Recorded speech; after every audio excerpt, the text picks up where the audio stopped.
Ացիկլիկ արյունային արտադրությունը, այսինքն դաշտանային ցիկլից դուրս արյունային արտադրության առկայությունը, հանդիսանում է ուշադրության արժանի սիմպտոմ։ Այն կարող է հանդիսանալ որոշ հիվանդությունների, ի դեպ ներառյալ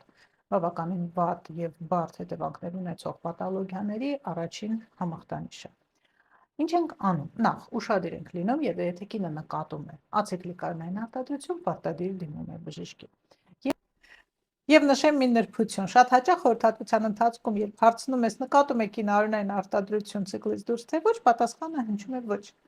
Սակայն զրույցի ընթացքում կանայք նշում են, կանայք աղջիկները, որ իրենց բառերով ասեմ, որ արկա է նկատելի կարիճնիովի կամ ռոզովի գույնի արտադրությունը։ Այստեղ խնդրում եմ ուշադիր լինել։ Շագանակագույն եւ վարդագույն արտադրությունը խոսում է արյունային արտադրության մասին։ Ուղղակի մի բառագարում այն մակարդված է կամ ոչ մակարդված վիճակում է լինում թարմարյունը, այսինքն գույնային փոփոխությունը ցանկացած տիպի կարմիր գույնի փոփոխությունները, դա կլինի վարդագույն, դա կլինի շագանակագույն, մի քիչ մուգ, մի քիչ բաց եւ քանակը շատ հարաբերական է եւ դա ընդունում ենք որպես արյունային արտադրություն։ Այդ հարցում ուշադիր եղեք եւ պարտադիր տեղյակ պահեք ձեր բժշկին։